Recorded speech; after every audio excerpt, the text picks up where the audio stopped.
ಆಗ್ತಾ ಇಲ್ಲ, ಮೆಟ್ಲು ಹತ್ತಕ್ಕೆ ಆಗ್ತಾ ಇಲ್ಲ, ಕೆಳಗಡೆ ಕೂತ್ಕೊಳಕ್ ಆಗ್ತಾ ಇಲ್ಲ, ಆ ಥರ ಇತ್ತು. ಇಲ್ಲಿ ಬಂದ ಮೇಲೆ ನನಗೆ ಕೆಳಗಡೆ ಕೂತ್ಕೊಳಕ್ ಆಗ್ತಾ ಇದೆ ಅಂತಂದ್ಬಿಟ್ಟು. ಓಕೆ, ಎಷ್ಟು ದಿನ ಸರಾಕೆರ್ ಬಂದಿದ್ರಿ?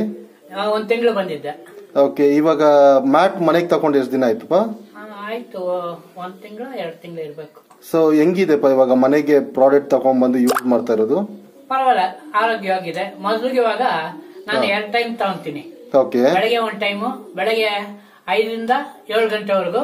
ಓಕೆ, ಸಾಯಂಕಾಲ 6 ರಿಂದ 7 ಗಂಟೆವರೆಗೂ ತಗೊಂತೀನಿ. 2 ಟೈಮ್ ತಗೊಂತೀನಿ. ಈ ಕಾಲ್ದು ಬಂದು 2 ಟೈಮ್ ತಗೊಂತೀನಿ. 15 ನಿಮಿಷ ಒಂದೊಂದು. ಓಕೆ, ಮುಂಚೆ ಬಂದ್ಬಿಟ್ಟು ಕಡ್ಡಿ ಇಟ್ಕೊಂಡು ನಡೀತಾ ಇದ್ದೀರಪ್ಪ, ಇವಾಗ ಹಂಗೆ ಎದ್ ನಿಂತ್ಕೊಳ್ರಿ ನೋಡೋಣ. ಇವಾಗ ಕಡ್ಡಿ ಇಟ್ಕೊಂಡು ನಡಿಯಲ್ಲ, ನೀವೇ ತಾರಾಳವಾಗಿ ನಡೀತಾ ಇದ್ದೀರಾ. ಎಷ್ಟು ವರ್ಷದಿಂದ ಕಡ್ಡಿ ಇಟ್ಕೊಂಡು ನಡೀತಾ ಇದ್ರಿಪ್ಪ? ಕಡ್ಡಿ ಇಟ್ಕೊಂಡು ಒಂದು ವರ್ಷ 2 ವರ್ಷ ನಡೆದಿದ್ದೀನಿ.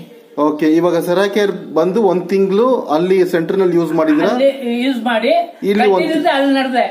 ಓಕೆ, ಕಡ್ಡಿ ಇಲ್ದಿರಾ ಅಲ್ಲೇ ನಡೆದ್ರಿ? ಸೆಂಟರ್ ಒಳಗೆ ಕಡ್ಡಿ ಅಲ್ಲಿ ಇಟ್ಬಿಟ್ಟು ಹಾಗೆ ಓಡಾಡ್ತಾ ಇದ್ದೆ.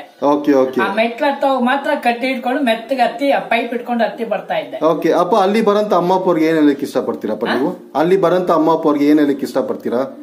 ಎಲ್ಲಾರು ಬಂದು ಸರಾಕೇರಿಗೆ ಬಂದು ನೀವು ಬಂದು ಫಸ್ಟ್ ನೀವು ಟೆಸ್ಟ್ ಮಾಡ್ಕೊಳ್ಳಿ. ನೀವು ಅದು ಅನುಭವ ನಿಮ್ಗಾದ್ರೆ ನಿಮ್ಗೆ ಅದು ನಿಮ್ಗೊಂದೇ ಒಳ್ಳೆ ಸಿಕ್ಕಿತ್ತೆ, ನಿಮ್ಗೆ ಗ್ಯಾರಂಟಿ ಸಿಕ್ಕಿತ್ತೆ. ನಿಮ್ಗೆ ಇಲ್ಲಿ ಬರಲ್ಲ ಅಂದ್ರೆ ಸರಾಕೇರಿಗೆ ಬರಲ್ಲ ಅಂದ್ರೆ ನಿಮ್ಗೆ ಏನು ಗೊತ್ತಾಗಲ್ಲ. ಓಕೆ ಓಕೆ ಓಕೆ, ಇಲ್ಲಿ ಬಂದ್ಮೇಲೆ ನಿಮ್ಗೆ ಅದ್ರ ಸುಖ ಏನು, ಏನ್ ನೋವು, ಏನ್ ಕಷ್ಟ ಅನ್ನೋದು ನಿಮ್ಗೆ ಗೊತ್ತಾಗಿತ್ತೆ. ಓಕೆ ಅಪ್ಪ, ಕಮ್ಯುನಿಟಿ ಸೆಂಟರ್ ಸರ್ವಿಸ್ ಎಲ್ಲ ಹೆಂಗಿದೆಪ್ಪ? ಸ್ಟಾಫ್ಸ್ ಎಲ್ಲ ಹೆಂಗ್ ನೋಡ್ಕೊಂಡ್ರು? ಏನಾದ್ರು ಮಾತ್ರ ಸ್ವಂತ ಮಕ್ಕಳ ತರ ನೋಡ್ಕೊಂಡ್ರು ನಮ್ಮನ್ನ. ಓಕೆ ಓಕೆ ಪಾ, ಇವಾಗ ಮ್ಯಾಟ್ ತಗೊಂಡು ನಿಮ್ ಸರ್ವಿಸ್ ಎಲ್ಲ ಚೆನ್ನಾಗಿ ಸಿಗ್ತಾ ಇದೆಯಾ? ಸರ್ವಿಸ್ ಚೆನ್ನಾಗಿ ಸಿಗ್ತಾ ಇದೆ. ಓಕೆ ಪಾ, ಬೇರೆ ಏನಾರ ಹೇಳ್ಬೇಕಪ್ಪ? ಏನಿಲ್ಲಪ್ಪ, ಥ್ಯಾಂಕ್ ಯು ಪಾ. ತಗೊಂಡಾಗಿಂದ ನಂಗೆ ಇನ್ನೂ ಸ್ವಲ್ಪ ಅನುಕೂಲ ಆಯ್ತು. ಥ್ಯಾಂಕ್ ಯು ಪಾ, ದೇವ್ರ ಆಶೀರ್ವಾದ ಮಾಡ್ಲಿ, ದೇವ್ರ ಒಳ್ಳೇದ್ ಮಾಡ್ಲಿ. ಥ್ಯಾಂಕ್ ಯು ಪಾ. ನಿಮ್ಗೂ ಸರಾಕೆಗೆ ಒಳ್ಳೆಯವರು ಬಂದು ಎಲ್ಲ ಬಂದು ಟ್ರೈನಿಂಗ್ ಮಾಡ್ಕೊಂಡು ಅವರು ತಗೊಳ್ಳಿ ಅಂತ ನಾನು ನಿಮ್ಮನ್ನ ಕೇಳ್ಕೊಂತೀನಿ.